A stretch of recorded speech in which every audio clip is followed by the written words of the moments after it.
अभी देख गए इतनी इतनी इनको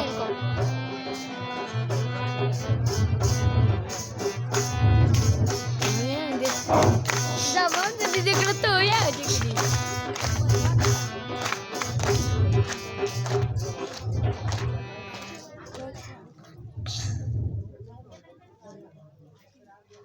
बेटा तुम आ गए।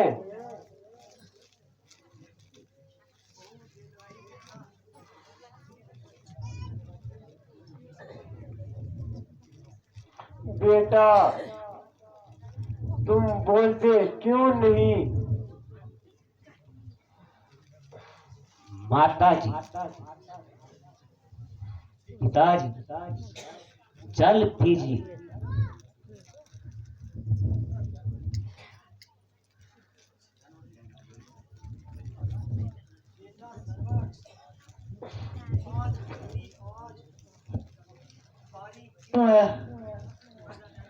तू श्रवण ही आया या कोई अन्य?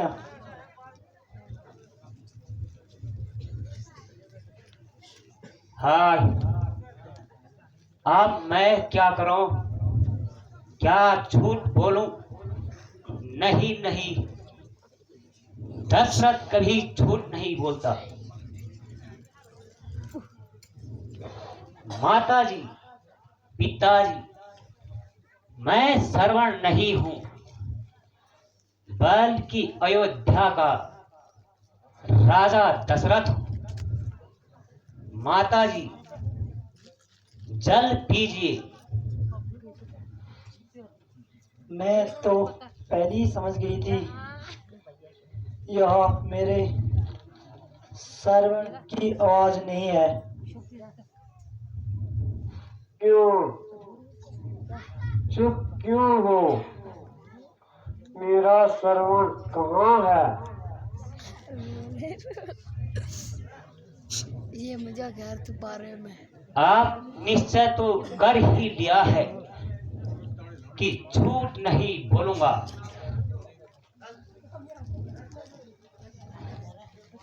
देव, आपका श्रवण इस संसार में नहीं है, उसकी मृत्यु हो गई है। मुझे क्षमा कर दीजिए देव। क्या कहा? मृत्यु होगी? हाँ, मृत्यु हो गई है, वह भी मुझ अभागे के हाथों से। जब यह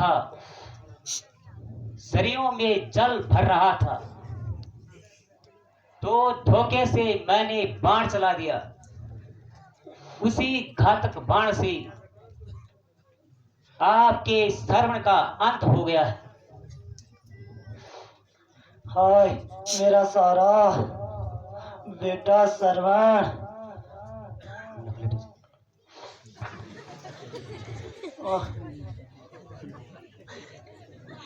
क्या ये हाय मेरी प्यास। ओहो, अब क्या करूं? श्रवण के माता पिता को कैसे धैर्य बनाऊं? रोल तो बात तो उठो माताजी, उठो। जो कुछ होना था सो हो गया है। अब आज से आप मुझे ही अपना श्रवण समझिए। अब जल पीजिए।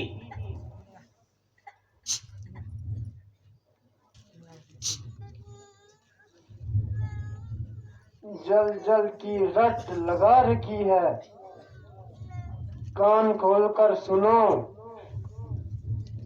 अब हम तेरी सरियों का जल ग्रहण नहीं करेंगे। जल देने आए हो राजन, पर मेरे जलदाता को मार दिया। जीवन और मरण के साथी प्यारे पुत्र को छीन लिया। आह, अब क्या करो? तीर्थ माता पिता को तो जल पिलाना ही होगा। माता जी, पिताजी, जल पीजिए। फिर वही जल जल की रट। अच्छा तो ला।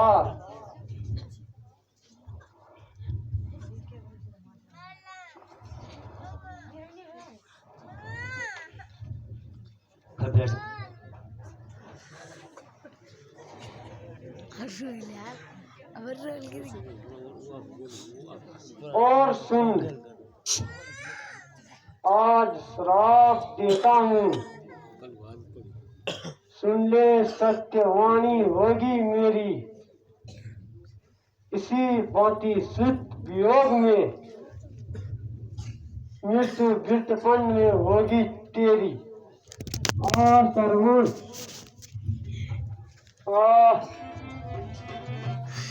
लगे हैं? यह क्या हुआ? यह तो दूसरी हत्या भी हो गई है, किंतु इतनी शांति तो मिली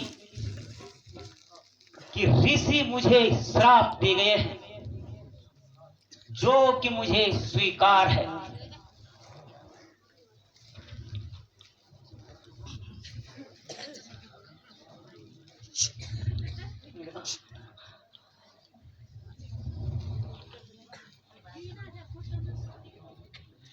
हे राजन, आज मेरे ही सम्मुख मेरी नयन ज्योति एवं मेरे सौभाग्य एक साथ अष्ट हो गए।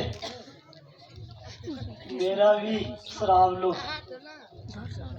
जिस प्रकार मेरा पति और पुत्र की लाशें बिना क्रियाक्रम के पड़ी है, इसी प्रकार उत्तर होने पर भी बिना क्रियाक्रम के आपका सब अयोध्या में पड़ा रहेगा। आय श्रवण, प्यारे श्रवण, स्वामी स्वामी, हे पति देव, जहाँ तुम जाते हो दासी भी वहीं आती है। हे पुत्र, जहाँ तुम जाते हो तेरी माता भी वहीं आती है। ओ श्रवण, ओहो, माता भी मर गई है। यह तीसरी हत्या भी हो गई है। सती, तुम्हारा श्राप थी, मुझे स्वीकार है। यह तो श्राप नहीं, मेरा शांति का अनुष्ठान है।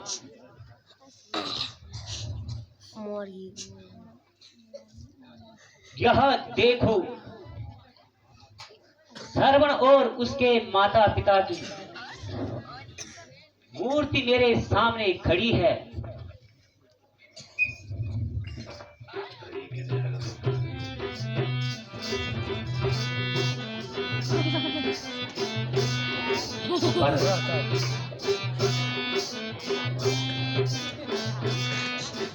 हैं? यह मैं क्या देख रहा हूं? तुम कौन हो? तुम कौन हो जो मेरी ओर बिना हिचकिचाहट के आ रहे हो? अवधेश, मैं यमराज हूँ। यहाँ कुछ प्राणियों के प्राण लेने आया हूँ, परंतु प्रतीत होता है कि यह मेरे अधिकार से बाहर हैं। यह तीनों स्वर्ग के यात्री हैं, इसलिए अब धर्मराज बन जाता हूं। प्रभु, यह कैसा परिवर्तन है?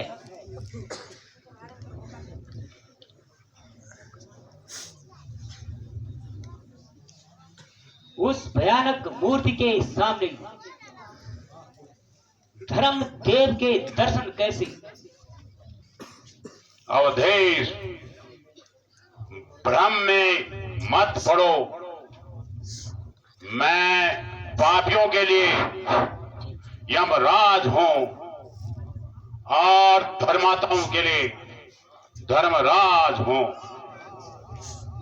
यह दोनों रूप मेरे ही हैं। धन्य देव, मेरा प्रणाम स्वीकार कीजिए। श्रवण और उसके माता पिता को छोड़ दीजिए, नहीं तो दशरथ उनके वियोग में बावला होकर अपने प्राणों का अंत कर देगा। अवधेश, यह कार्य भी मेरे सामर्थ्य से बाहर है। मैं इन तीनों के प्राण नहीं छोड़ सकता। आपको यही राय दूंगा, आप इन तीनों प्राणियों का शोक छोड़कर अपनी राजधानी में चले जाइए, अन्यथा आपकी प्रजा में बिना राजा के त्राही त्राही मच जाएगी।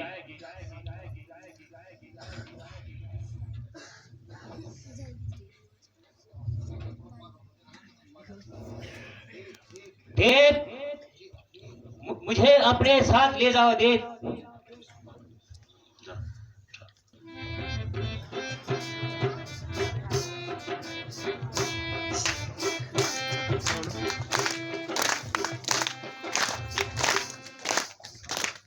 राजन, राजन, यहाँ क्या कर रहे हो? बावले ना बनो। क्या तुम भूल गए हो अपने ऋषिपन को,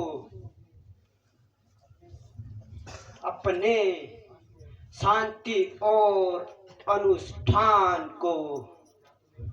क्या तुम्हें अपने बड़ों का स्मरण नहीं? क्षमा नाथ, क्षमा, मुझे क्षमा कीजिए।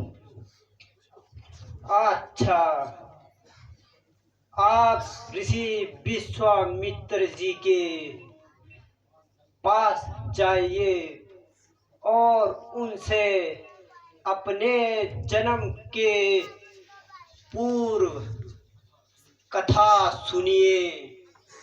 उससे तुम्हारे सारे भ्रम दूर हो जाएंगे। जो आज्ञा देव।